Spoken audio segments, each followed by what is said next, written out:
cerchiamo di entrare in argomento, visto che ci sarebbe tanto da parlare. Stasera sarà una specie di antipasto, se volete, oppure uno sguardo generale su certi problemi che urgono in questo momento anche di rallentamento di tutte le ricerche di campo per motivi vari e che quindi ci vedono, diciamo così, un po' preoccupati per questi migratori che non ne avessero poi a soffrire e soprattutto a soffrire il livello di ricerca che viene portato avanti.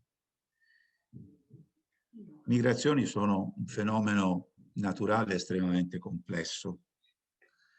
Complesso perché abbraccia un po' tutti i gruppi animali, sia vertebrati che invertebrati, e quindi naturalmente le abitudini migratorie dei diversi gruppi, soprattutto le esigenze ecologiche dei diversi gruppi sono così complesse e così diverse che è abbastanza difficile ricomprenderle in termini per esempio di definizioni o quant'altro. Una definizione completa e soddisfacente di migrazione forse non è stata ancora trovata e ci sono provati molti, fatto una specie di loop, di giro, siamo ritornati all'inizio, migrazione è muoversi da un luogo all'altro. La cosa più semplice e la cosa più comprensiva che si potesse comprendere. Quando io penso nel mondo animale, visto che siamo compresi anche noi nel novero, al termine migrazione, al termine comportamento migratorio, mi viene in mente soprattutto un carattere di ritorno. La migrazione è un ritorno. Un ritorno dove? A un luogo dove si è nati, a un luogo dove ci si è riprodotti, e questo fa parte del grande complesso delle zone cosiddette riproduttive o nuziali. E poi anche ad altri luoghi, dove un nido non c'è, ma dove si può stare in pace o si può sopravvivere almeno per un certo periodo di tempo, evitando così eventuali complicazioni ambientali, soprattutto climatiche, che possono colpire certi luoghi. Intendiamoci bene, le migrazioni sono presenti su tutto il nostro globo, sia nelle regioni temperate e soprattutto nelle regioni temperate, ma anche nelle regioni equatoriali, che sebbene abbiano condizioni di natura astronomica abbastanza stabili, sono effettivamente anch'esse fluttuanti. E il migratore, le popolazioni di migratori sono popolazioni che fluttuano da una parte all'altra in una ricerca di un equilibrio il più possibile stabile, di un'omeostasi, come si potrebbe dire, per portare a termine di un ciclo vitale che è in ogni caso abbastanza complesso. Io parlerò un po' soprattutto di uccelli, perché questo è un po' il mio mestiere, se vogliamo, ma chiaramente il fenomeno migratorio è, come ho detto, talmente sfaccettato che noi quando parliamo di migrazioni dobbiamo avere da una parte le migrazioni degli uccelli in mente, ma dall'altra parte anche le migrazioni di tanti piccoli insetti, persino le cicale che tanto ci consolano e a volte sono un po' noiose durante l'estate, sono dei migratori. Il loro migrare è un migrare estremamente ristretto perché stanno sulle chiome degli alberi a cantare, ma nascono alla base degli alberi e si trasportano dal suolo fino alle chiome nella loro migrazione una volta l'anno. Altri migrano tutti i giorni, come i piccoli crostacei delle spiagge che vanno dalla zona di riva all'interno per ricercare il cibo. Quindi si tratta in ogni caso di muoversi tra ambienti che sono differenti. Ci si muove soprattutto sotto una spinta doppia di una ricerca di una omeostasi durante certi momenti particolarmente importanti, ma io direi soprattutto alla ricerca di condizioni dove è possibile, da una parte, allevare con calma e con larghezza di mezzi dei figli, e dall'altra parte invece passare dei periodi non riproduttivi, quartieri nuziali, quartieri contronuziali, che sono normalmente diciamo raggiunti con dei voli abbastanza diretti, ma mai rettilinei, e a volte invece sono dei lunghi periodi di wandering, di un circolare attraverso oceani, e questo soprattutto per i grandi uccelli marini, grandi e piccoli, che evidentemente hanno degli stili di migrazione che sono praticamente continui. Ma negli stili di migrazione continui sono compresi anche i grandi mammiferi terrestri, dalle zebre agli gnu agli elefanti. Tra l'altro abbiamo sentito che gli elefanti africani in questo momento non godono di una grande salute e sono sull'orlo dell'estinzione. Perché? Perché gli abbiamo rubato anche in quello troppi territori e troppa libertà di movimento. L'ambiente, l'esempio, scusate, forse paradigmatico in questo senso qui, è quello di Buffalo Bill e dei bisonti americani. E li sono fatti fuori tutti. È una specie che era migratrice attraverso le grandi pianure del Centro America, adesso vive in una stalla, pochi individui, poche centinaia in libertà, e meno male che si è stati capaci di riprenderli e di riportarli fuori da una sicura estinzione. Il problema della migrazione, ovunque si svolga, nel mare o sulla terra, è un problema di ecologia evolutiva. Gli animali vanno a cercare delle situazioni ecologiche che sono ideali per quanto debbono compiere, riproduzione, svernamento o quello che vogliamo. Certamente le situazioni dei cetacei, della balena grigia che si fa il giro del Pacifico per andare dall'Alaska fino alla California, alla Baia California, sono del tutto diverse da quelle di un uccello che si muove con una regolarità e con una precisione estrema. Ma vediamo un attimo, imparando soprattutto, come ho detto, dagli uccelli, quali possono essere le strategie evolutive che li hanno portati ad un sistema migratorio come quello che noi oggi conosciamo, tenendo soprattutto conto di un aspetto evolutivo generale e di un aspetto evolutivo particolare.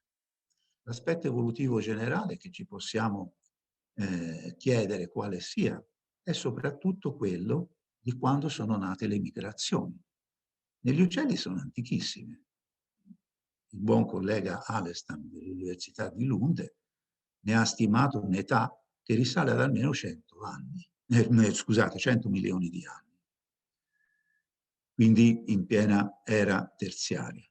E naturalmente ci si è chiesti se già migravano anche gli antenati rettili oppure no. Io sarei per dire a questo punto che senz'altro già migravano anche gli antenati rettili, i diapsidi che noi conosciamo. Però quello che noi vediamo oggi è il frutto esso stesso di una lunga evoluzione, di un lungo adattamento.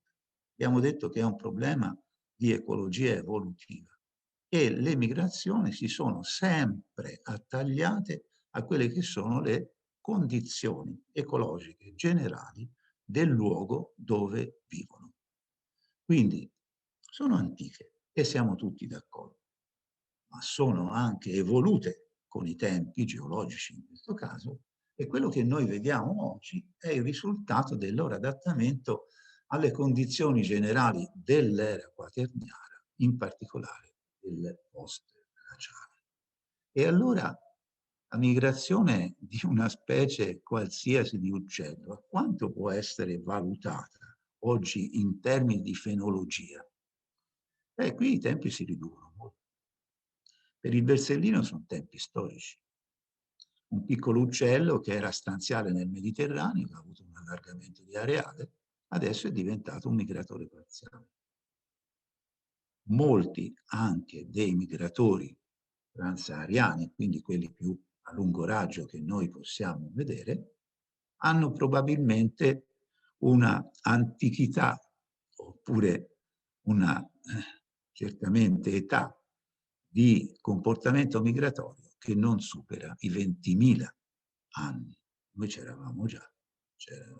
Quindi evidentemente siamo in condizioni di una estrema dinamicità del fenomeno e di conseguenza ci dobbiamo aspettare che siano al passo con i tempi. E se i tempi sono brutti, come quelli dei cambiamenti climatici che stiamo vivendo oggi, probabilmente sono ancora più brutti per loro, che devono cambiare degli stili di vita e devono inventarsi qualcosa di nuovo. Quando ho letto che è stata scoperta una popolazione di capinere che migra dalla Germania all'Irlanda e quindi c'è una componente di nord nella sua migrazione post-riproduttiva, io sono rimasto veramente non sorpreso, ma basito, perché la migrazione post-riproduttiva è sempre usato che nei nostri climi vada verso sud, qui addirittura c'è una componente di nord. Ma evidentemente la costa dell'Irlanda è bagnata dalla corrente del Golfo e di conseguenza lì avevano trovato una determinata popolazione il modo di sfruttare con più tranquillità certi spostamenti e renderli meno pericolosi. Io vorrei passare un attimo a un po' di figure che spero vi giungano.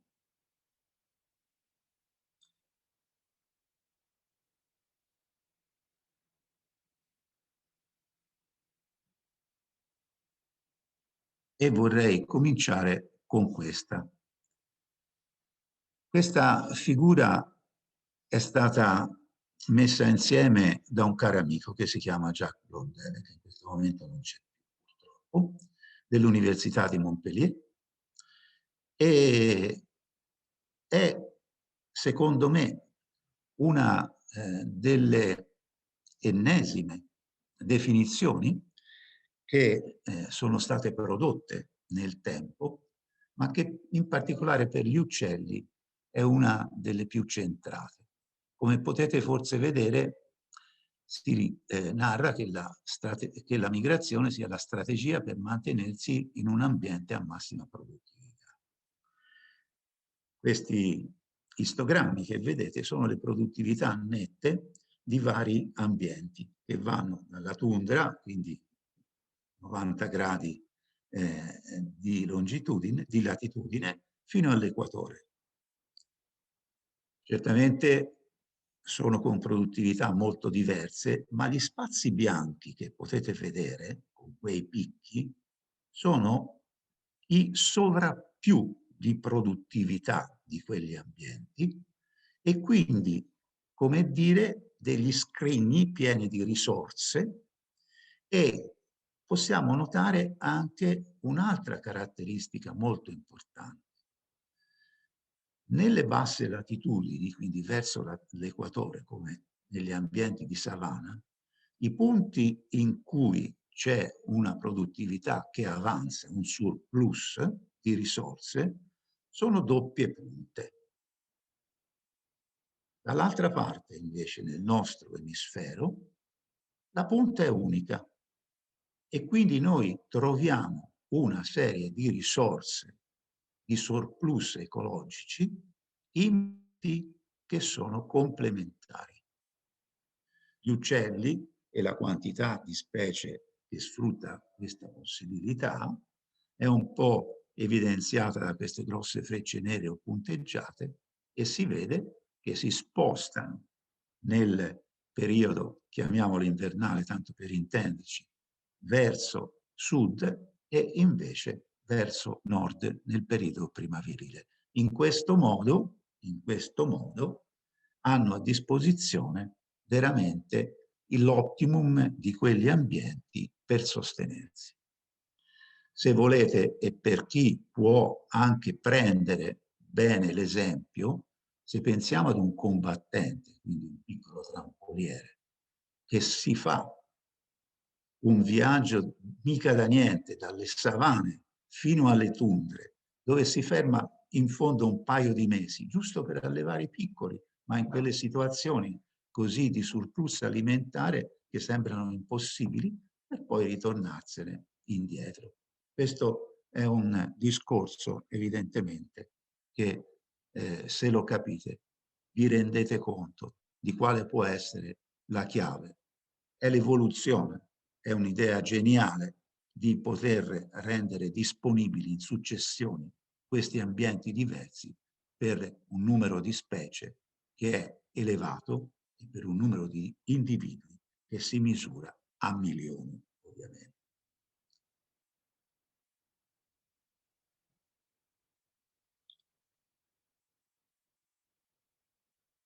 Ci si sposta soprattutto per due motivi fondamentali. Il primo è uno spostamento da un'area nuziale, probabilmente nel nostro emisfero, verso un'area che è situata invece nell'emisfero di sud per motivi di passare il periodo non riproduttivo. Oppure l'area di origine può essere un'area situata in un determinato posto qualsiasi del mondo che volete voi e ci si sposta per cercare un'area riproduttiva, quindi una nuova area nuziale, dove siano disponibili certi elementi ecologici, soprattutto cibo, rifugi, tutto quello che vogliamo, per poter portare a termine il ciclo riproduttivo che è tipico dei nostri migratori. Questa è una figura estremamente vecchia, è una figura a cui sono molto affezionato perché l'ho davanti da un po' di tempo, da un po', è una figura che aveva fatto Farner e King, due ricercatori americani che sono stati i maestri di Wiener, un collega tedesco, che è quello che con Peter Berthold ha scoperto quello che c'era effettivamente da scoprire. Che gli uccelli in particolare, ma qui voglio allargare il discorso anche alle tartarughe e perché no, altri grandi mammiferi, hanno davanti un ciclo annuale in cui la migrazione rappresenta il momento chiave. Il momento in cui certamente si è più impegnati sul piano dello spostamento, sul piano riproduttivo e quindi un momento che non può essere lasciato al caso. Lo studio delle migrazioni. La migrazione è un concetto che ritroviamo anche nella Bibbia. Figuriamoci un po'. A salvare gli ebrei che venivano dall'Egitto arrivarono le quaglie, buon per loro. Ma effettivamente fino alla metà dell'Ottocento noi delle migrazioni non abbiamo capito niente. È stato un arrancare che è durato un centinaio d'anni. Siamo dovuti arrivare agli ultimi anni del secolo scorso per cominciare a quagliare qualcosa. E quindi abbiamo capito che la migrazione è il fenomeno che scandisce il tempo per le specie animali e che tutto ruota intorno a questo appuntamento doppio di discesa e risalita o di salita e ridiscesa a seconda di dove si va. Quello che è importante è che per migrare bisogna sapersi muovere.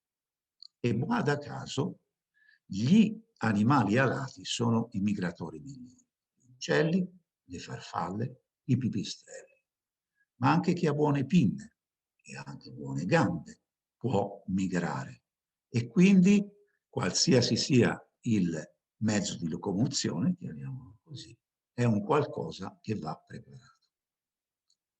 Allora la migrazione è il momento in cui gli uccelli si spostano perché viene il freddo, no?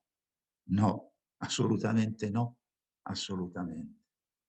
La migrazione è il momento in cui gli uccelli si muovono perché è arrivato un tempo di migrare. I miei pastori in terra d'Abruzzo lasciano gli strazi e vanno verso il mare. Evidentemente è un qualcosa che ha implicato anche la nostra specie, perché i tratturi sono vie di migrazione. E su questo non c'è dubbio. Per un uccello bisogna preparare delle riserve energetiche, bisogna cambiare le penne, e qui vedete, diciamo, questi momenti, ad esempio la muta, perché per volare ci vuole un'ala ben nuova, ben messa, per non perdere tempo. Bisogna accumulare dei grassi prima di muoversi e bisogna anche cominciare a maturare le gonadi, perché se si va verso un luogo di riproduzione sarà meglio arrivarci pronti. Il momento di accumulare grassi è un momento estremamente importante. Qui vedete un animale che sta iniziando ad accumulare grassi e il grasso giallo è accumulato all'inizio solo qui sulla fucola e poi diventa un pannicolo adiposo che evidentemente servirà per andare avanti, servirà e portare a termine il viaggio migratorio. Si migra di giorno, ma si migra anche di notte, quindi in un'attività che in quel momento è continua. Le rondini migrano di giorno, molti rapaci migrano di giorno, ma una buona parte di altri uccelli, passeriformi, un po' tutti i passeriformi, migrano soprattutto la notte. Quindi hanno un'attività giornaliera che è praticamente continua. Quello dell'attività, di entrare in attività, è stato, se vogliamo, uno dei grimaldelli per cominciare a capire effettivamente qualcosa delle migrazioni.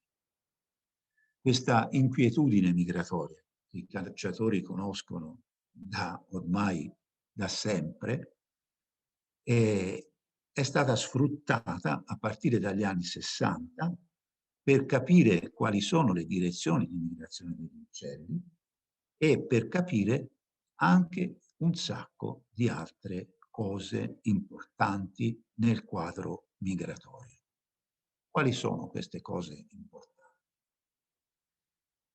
Queste sono il frutto delle ricerche di un gruppo tedesco che risiedeva ad Andex, in Baviera, e che faceva parte del Max Planck Institute. Noi dobbiamo effettivamente a loro un sacco di cose. E una delle scoperte chiave, e l'ha fatta Bertolt, lavorando sulle capinere, è che popolazioni differenti di capinere hanno una differente lunghezza della inquietudine migratoria. Ma cerchiamo di comprendere intanto questa prima diapositiva. La spezzata si riferisce alla quantità di movimento che un uccello ingabbiato può fare durante il giorno. Registrabile con tutti i mezzi che volete oggi, ovviamente con cellule fotoelettriche. Questo viaggio virtuale che l'animale fa durante la sua prigionia è perfettamente la rappresentazione di quello che farebbe un'altra capinera che partisse dalla Germania e andasse a finire oltre il Sahara, nell'Africa centrale, centro-meridionale. Quindi praticamente si può vedere in laboratorio quali sono le potenzialità che una inquietudine migratoria ha di rappresentare il viaggio vero. Questa è stata una ricerca estremamente importante e diciamo pure chiave, perché poi quando si è cominciato a lavorare sulla genetica delle migrazioni si sono scoperte delle cose decisamente interessanti. Questa qui è una dia famosa, è una dia. Dicevo prima che una capinera che parte dalla Finlandia o dalla Svezia, per arrivare poi nei quartieri di svernamento c'ha una lunga strada. Così anche una capinera che parta dal sud della Germania e una che parte dall'Italia, però ce ne avrà sempre di meno. Quelle che hanno il compito più facile sono la popolazione delle Canarie, che basta che attraversino un braccio di mare di 100 km e sono arrivati ai quartieri di svernamento. Noi abbiamo cominciato a capire qualcosa delle migrazioni quando Peter Berthold, usando uno stuolo infinito di capinere, che venivano anche da Campotto, dall'Italia, e che venivano un po' da diverse parti d'Europa, Canarie comprese, avevano delle inquietudini migratorie misurabili, indipendenti l'una dall'altra. Si poteva mettere accanto nella gabbietta, anche in vista, una capinera tedesca e una capinera delle Canarie. Ognuno faceva il suo, non c'era nessun effetto di copia o di imitazione. Andavano avanti per loro. Nel momento che si è incrociato una capinera tedesca con una capinera delle Canarie, l'F1 aveva una risposta in inquietudine migratoria di tipo mendeliano, intermedio. Quindi si è capiti che non solo questi animali avevano un certo modo di rappresentarsi la quantità di volo che potevano avere per arrivare a destinazione, ma se si incrociavano veniva fuori un qualcosa di intermedio. Ed erano tutti animali, sì, va ben inteso, allevati dall'uovo in incubatrice, che non avevamo mai visto nessuno, niente genitori, niente esempi, e che quindi erano portatori di una informazione innata. In natività, come si insegna nei corsi di etologia, di non imparata, era un lascito dei genitori, era, come si dice in etologia, un istinto che loro avevano e che nessuno le aveva insegnato. Ma l'istinto era anche di un altro tipo. L'istinto era anche quello di avere un'idea di dove andare. Perché vedete, tutto l'arcano della situazione è che la migrazione è soggetta ad un controllo endogeno del ciclo annuale. Non è lasciata a degli eventi che non si possono prevedere e che potrebbero non essere utili. È semplicemente un qualcosa che proviene da un oscillatore interno, da un orologio biologico, e quindi che l'animale si porta dietro. Chi è che regola l'orologio biologico? Chi è lo Zeigeber? Qual è il timer di questo orologio biologico? È la lunghezza del D, che vedete qui rappresentata nella linea con due gobbe tratteggiata in alto nella diapositiva. E vedete che se l'animale è soggetto ad un ciclo luce-buio di carattere naturale, compie 2 momenti di inquietudine migratoria che abbiamo visto essere perfettamente riproducenti il vero viaggio, compie delle mute, le barrette nere, che sono quelle che compierebbe in natura se fosse libero, ma il controllo è totale. Proviamo a dargli in 12 mesi 24 mesi, ovvero sia, come potete vedere dall'aumento del numero delle coppe, 2 cicli di allungamento e raccorciamento del D in un periodo che è sempre di 12 mesi. 2 migrazioni post-riproduttive, 2 migrazioni pre-riproduttive, doppia muta, perché evidentemente l'animale va dietro a quelle che sono le informazioni che gli arrivano dall'orologio biologico. L'aspetto più interessante di tutti è la parte bassa. Se io mi metto in condizioni di luce e buio di carattere equatoriale, 12 ore di buio, 12 ore di luce, quindi il timer in questo caso non dice niente perché le condizioni sono stabili, non importa. L'animale fa una attività di inquietudine migratoria primaverile, un'attività di inquietudine migratoria autunnale e delle mute che sono del tutto regolari. L'unica cosa che si permette di fare è che fa tutto in 11 mesi, perché il tempo non, diciamo così, condizionato dalla variazione di luce giornaliera è più corto di quello annuale. E qui i cronobiologi non si fanno spallucce, perché tutti i cicli free running sono più corti di quelli naturali. Quindi siamo in condizioni effettivamente di avere un controllo endogeno del ciclo, una serie di istintualità che gli dicono tempi e modi dello spostamento. Questo è stato il grande risultato a cui siamo arrivati alla fine degli anni del Novecento.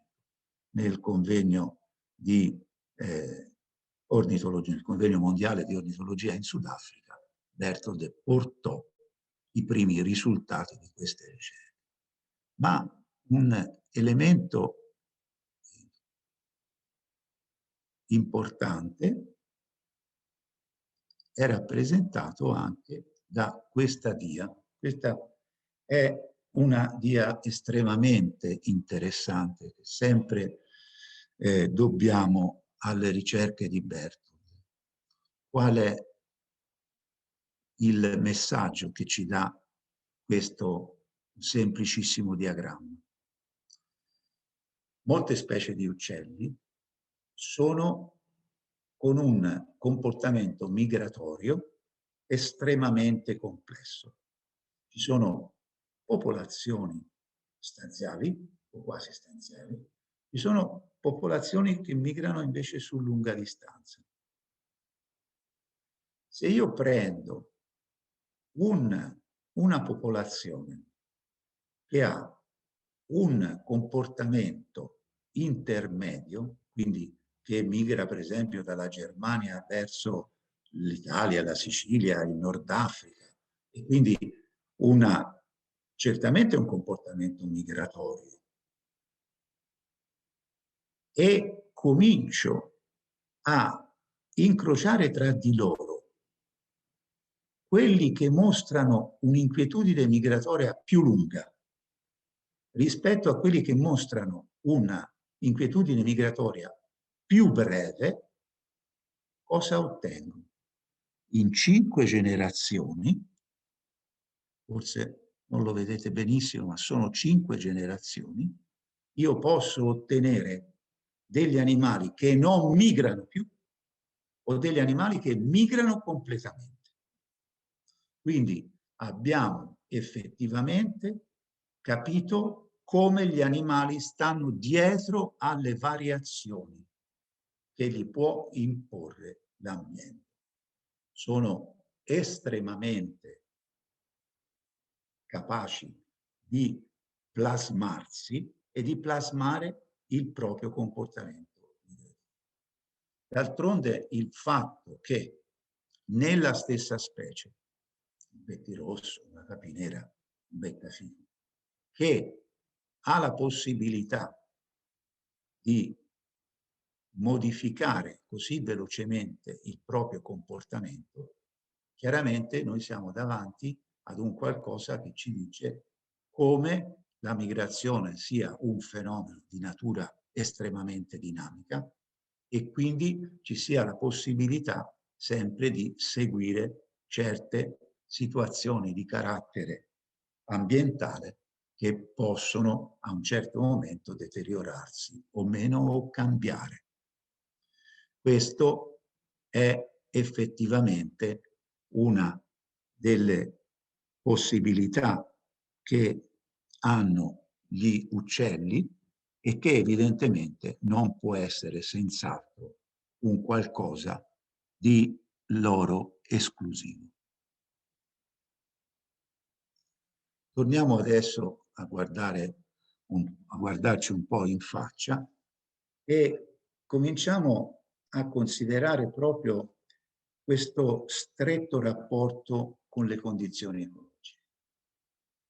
Qui cambio un pochino il mio soggetto, passo soprattutto ai grandi mammiferi africani.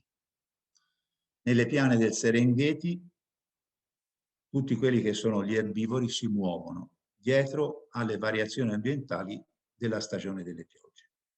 Vanno a cercare erba fresca. La stagione delle piogge porta dei cambiamenti fondamentali nell'assetto della vegetazione erbacea e loro seguono. Si tratta di quel comportamento migratorio che possiamo chiamare nomadismo. È quello che più come specie umana ci avvicina al comportamento migratorio degli animali. Perché nelle grandi pianure asiatiche, nelle grandi pianure dell'Europa orientale, le etnie erano tutte migratorie, perché andavano dietro alle variazioni della puzza piuttosto che di altre situazioni erbacee proprie dei loro confini e di conseguenza si muovevano con essi. Anche per loro c'era un ritorno verso un determinato target che significava poter mantenere un certo stato omeostatico. Ora però è anche vero che questo stato omeostatico può essere interrotto da agenti vari. Noi abbiamo appena parlato, accennando al fatto che siamo in un periodo di grossi cambiamenti climatici. Cosa possono interessare i cambiamenti climatici sulle migrazioni? Ci sono degli aspetti che già si segnalano. Il clima si è addolcito e ecco che nelle isole ponziane piuttosto che nelle Eolie le rondini non migrano più e si fermano anche d'inverno. Non tutte, però qualcuna sì.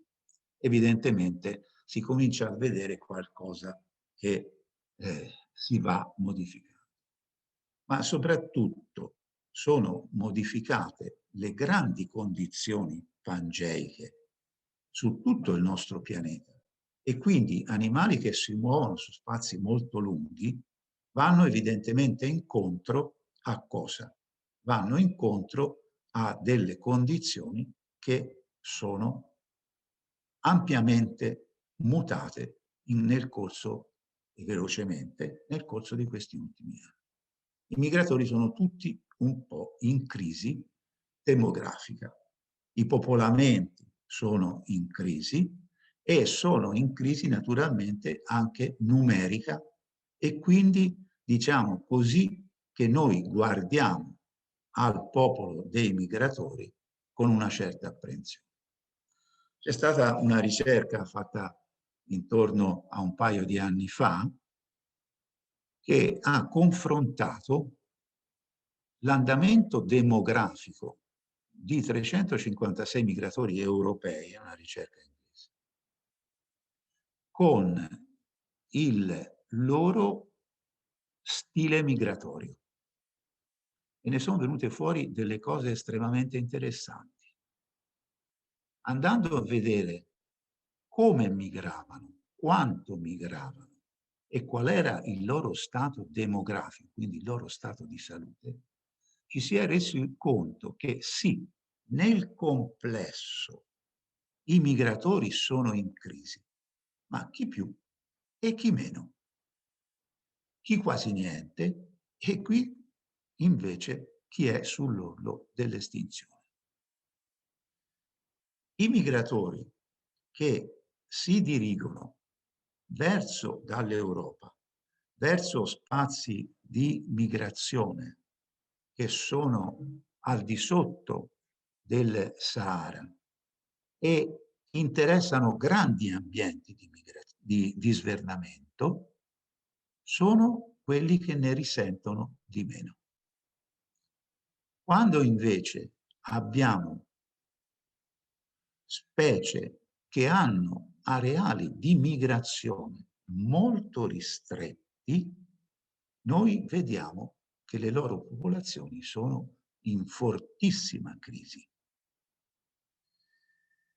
Evidentemente, se io migro su degli amplissimi territori di svernamento, ho davanti a me delle situazioni molto diversificate. Abbiamo i problemi di desertificazione, abbiamo i problemi di perdite di areali, di perdite di habitat specifici, che possono colpire una zona ristretta, ma più difficilmente colpiscono delle zone molto. Allora, un Louis Verde che abita un po' tutta l'Europa, ma va a svernare in un fazzoletto d'Africa, chiaramente è uno di quelli che è in crisi nera. Una cannaiola che ha un areale di nidificazione europeo come quello del Louis, ma che si sposta trasversalmente su un areale di svernamento grande quanto è la distanza che c'è dall'Oceano Atlantico al Pacifico in Africa, scusate, all'Indiano in Africa, allora evidentemente lì si è in condizioni di risentire meno di tutti questi cambiamenti, che sono anche nostri perché ci sono le deforestazioni, tutto quello, le diavolerie che volete, e quindi sono un attimino più in sicurezza. Le riflessioni a cui ci spingono questi risultati, che sono stati pubblicati su riviste dello calibro di Nature e che quindi sono estremamente credibili, sono quelli che noi abbiamo bisogno di monitorare in modo continuo le popolazioni di uccelli e tutte le popolazioni di migranti, perché evidentemente ci potremo anche aspettare dei cambiamenti non proprio positivi nel corso degli ultimi tempi.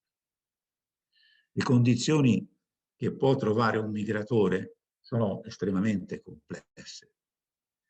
In questi ultimi 5 anni siamo stati dietro con i trasmettitori satellitari a delle alzavole che migravano, che erano venuti a svernare nel Mediterraneo, in Italia, e che ritornavano nei luoghi di riproduzione in Asia. Bene,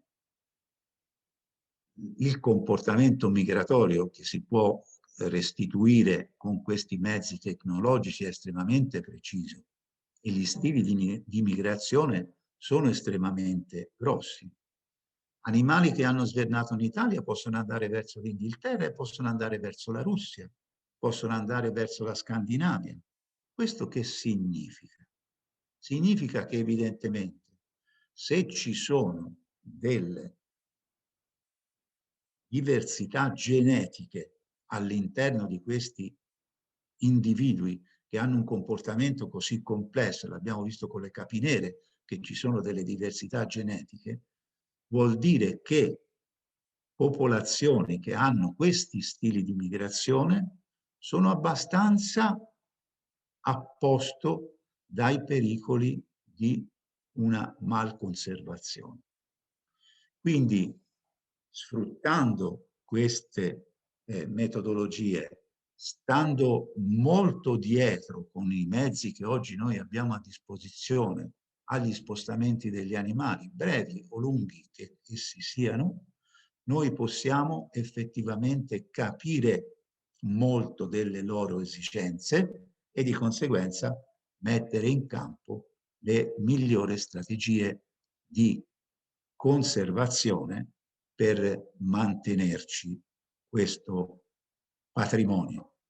Diversità genetica, stili di migrazione differenti e chi appena si è mai occupato di migrazione sa che una differenziazione genetica delle popolazioni molto ampia è l'aspetto più sicuro che può mettere in tranquillità una determinata popolazione rispetto a tutto quanto c'è.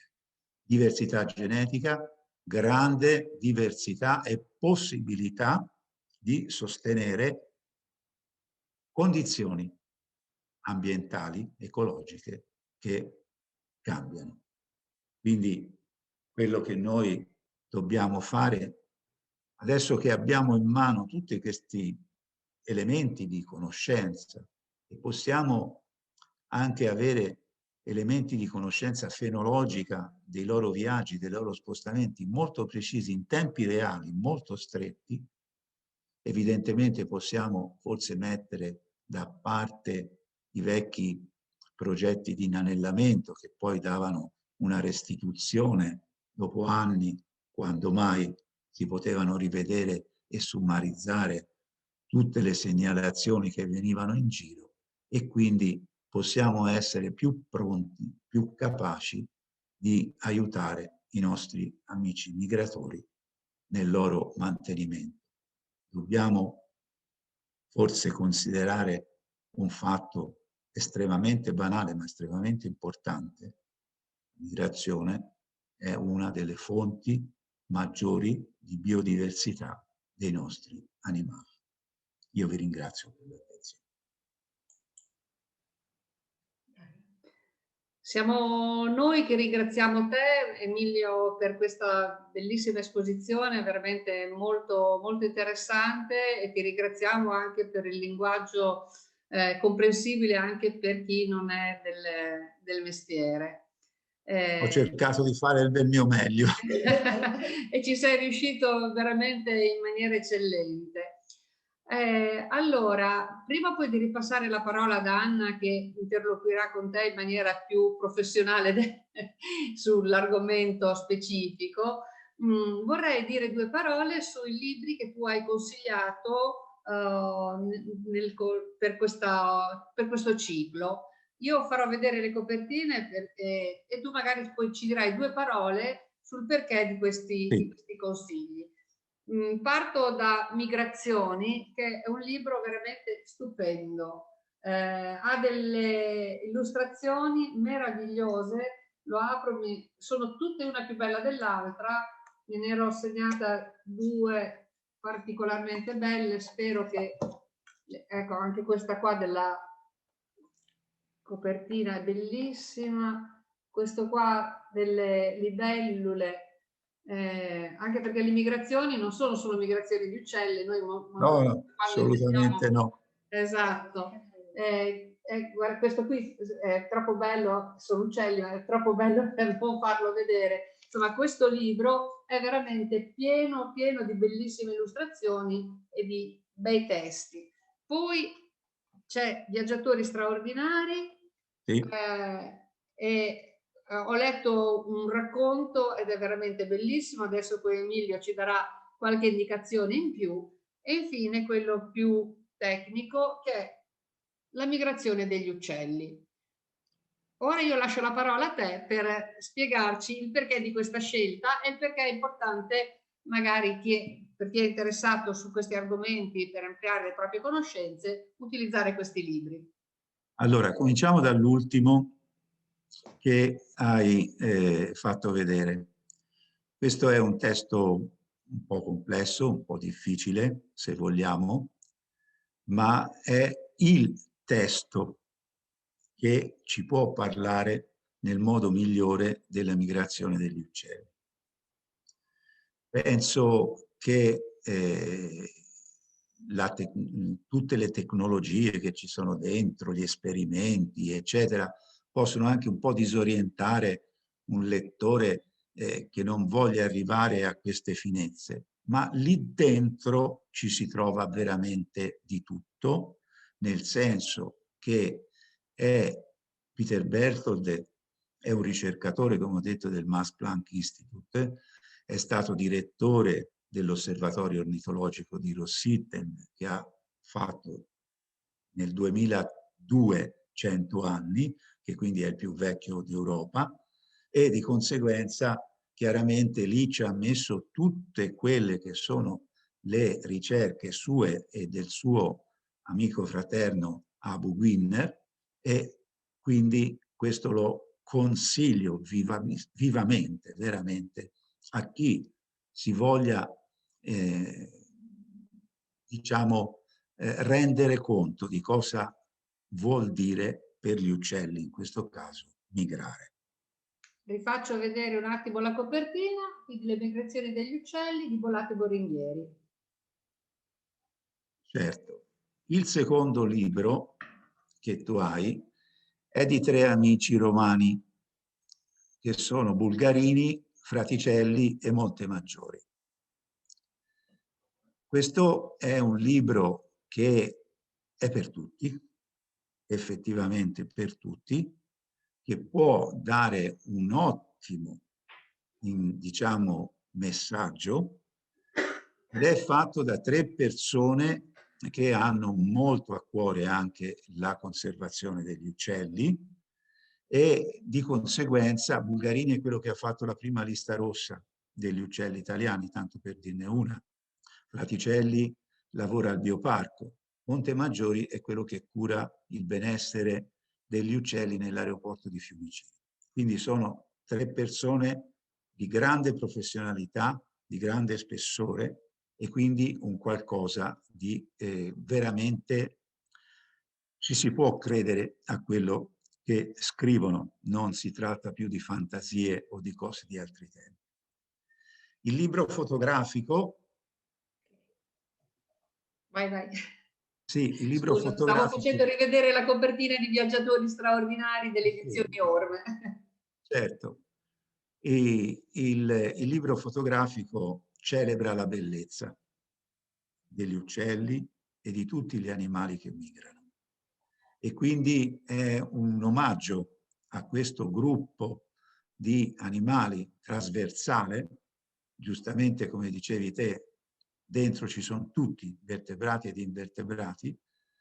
Certamente chi ha le ali è, diciamo, facilitato nel muoversi, ma quello che vorrei dire a conclusione è che la migrazione, se vogliamo, è il più grande fenomeno di convergenza evolutiva cui noi possiamo assistere, e che è un premio evolutivo a tutte le specie. Perché non dimentichiamoci che quello che sa fare un piccolo animale di un paio di centimetri che vive sulle nostre spiagge, un piccolo crostaceo che si muove a piedi, è la stessa cosa che sa fare il principe delle migrazioni sui mari, che sono gli albatros. La stessa capacità di togliere da elementi naturali come il Sole o il campo magnetico terrestre la possibilità di derivare una rotta di seguire una linea di volo. Bene, allora io chiudo questa sezione dedicata ai libri per fare vedere questa bellissima illustrazione. Proprio, guarda, l'avevo in mano e tu hai parlato di chi non è dotato di ali, e qua abbiamo un fiume di chele in questa bellissima cosa che riguarda appunto la migrazione dei granchi. Sì, seguono le variazioni di marea e quando c'è bassa marea vengono a mangiare sulla spiaggia. Bene, grazie veramente Emilio anche di questa parentesi libraria, e adesso ripasso la parola ad Anna Lacci per concludere la serata, che è stata veramente molto piacevole. Grazie a tutti. Ringrazio. In genere a questo punto, diciamo, ci sarebbero le domande. Devo dire che questa volta non abbiamo molte domande, probabilmente perché la tua, diciamo, esposizione è stata particolarmente esaustiva. Non ci sono, diciamo, curiosità particolari, perché evidentemente le hai soddisfatte tutte, perché nessuno evidentemente riesce a chiedersi ancora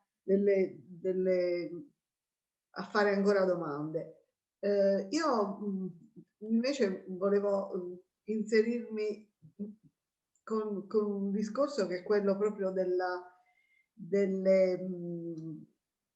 cambio climatico. Leggevo, per esempio, e ho anche visto ultimamente, quando l'ultimo viaggio che abbiamo potuto fare appunto in Islanda, c'è il problema appunto dei pulcinella di mare che a causa del riscaldamento dell'acqua di mare non riescono probabilmente più a mangiare quei piccoli pescetti che spesso vediamo nelle foto, sono una sorta di acciughine, insomma. Sì, quelle che portano in dono alla loro sposa. Sì, ma servono anche per far mangiare poi i Certamente. Ecco, allora, in questo senso, per esempio, che cosa sta per succedere, per esempio?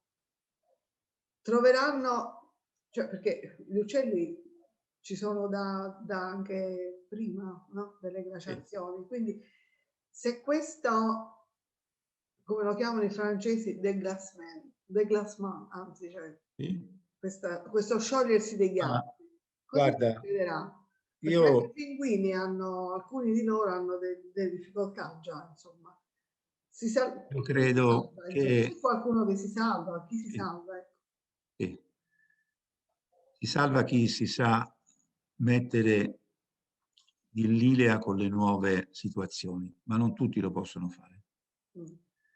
Perché così come abbiamo visto che a un certo momento gli olandesi hanno dovuto cambiare gusti perché le ringhe erano finite, hanno dovuto mangiare qualcos'altro, io credo che anche pulcinella di mare dovranno far così, perché effettivamente questi grandi specie che si riproducono facendo migliaia e migliaia di uova, ma che poi vengono abbandonate ai capricci delle correnti marine, delle temperature marine e di tutti quelli che sono i cambiamenti che intervengono climaticamente anche sulle correnti marine, possono essere estremamente deleteri. Di conseguenza, chi è estremamente specializzato su determinati items trofici troverà un terreno bruciato. Chi saprà in qualche modo avere una resilienza, un termine molto di moda adesso, allora forse le condizioni cambieranno.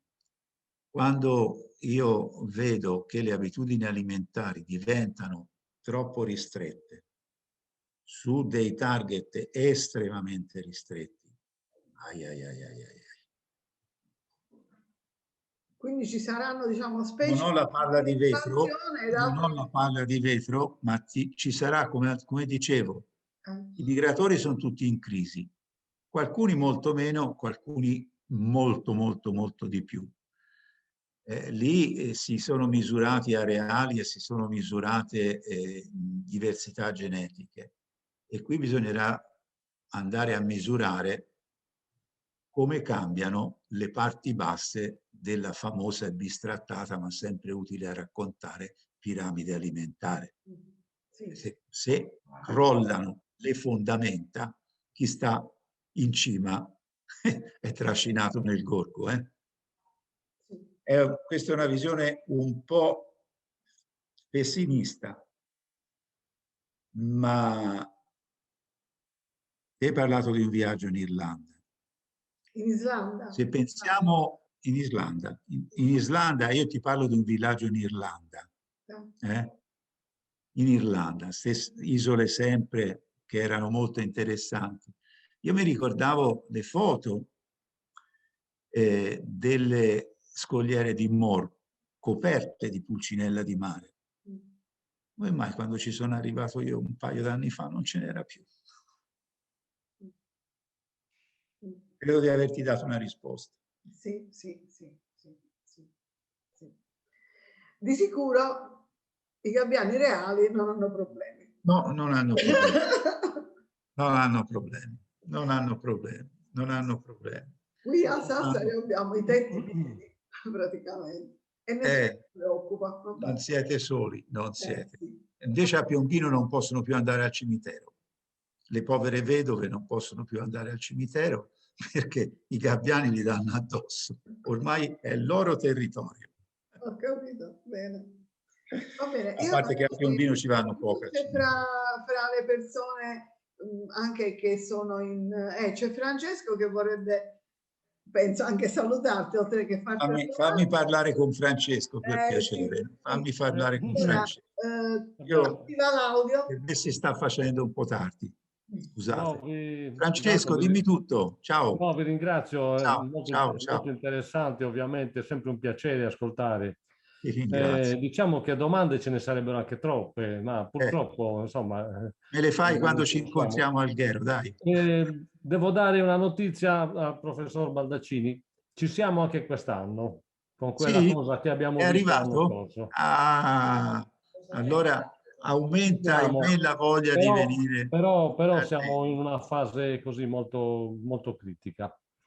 Per tanti versi, non soltanto, anche da un punto di vista, diciamo, politico, amministrativo, con certe istituzioni. Questo mi dispiace, perché quando ci si mette di mezzo la politica... No, io volevo fare invece un riferimento al gruccione.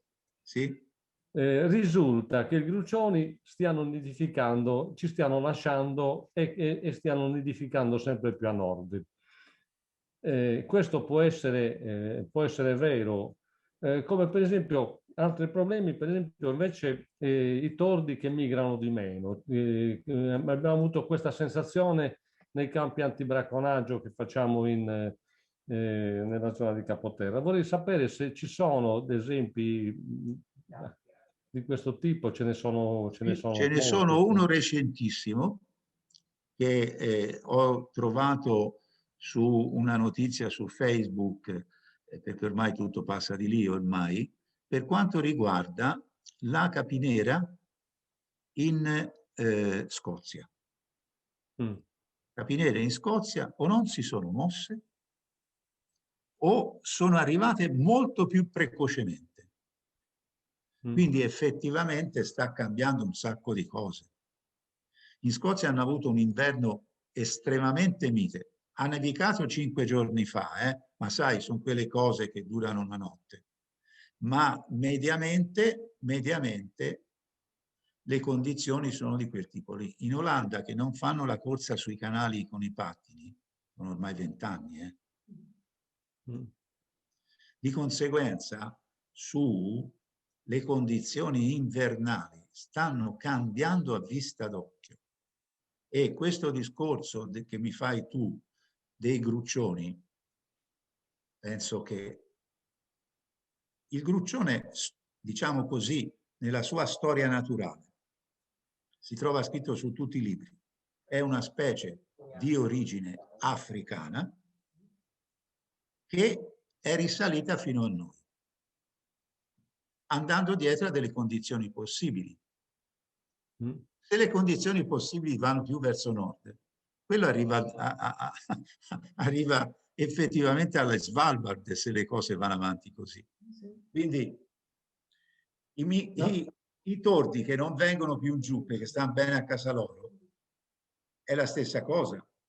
Quindi l'altro problema, altra cosa è che purtroppo io anche quest'anno stiamo assistendo a un ulteriore calo di rondoni e di rondini. Quest'anno veramente il cielo di Alghero, che io ricordo era strapieno di rondoni, quest'anno ne ho contato 7, 8, 10. Puoi mettere anche balestrucci. Sotto la grondaia davanti a casa mia c'erano 20 nidi l'anno scorso, quest'anno siamo a 2. Va bene. Purtroppo siamo in condizioni con i migratori veramente, cioè io non vorrei cominciare a dire la canna degli altri, perché non è ancora il momento. Però guarda, che le condizioni stanno cambiando veramente a vista d'occhio. Stanno cambiando a vista d'occhio. Saluto e un abbraccio a tutti quelli che hanno avuto la pazienza di ascoltarci.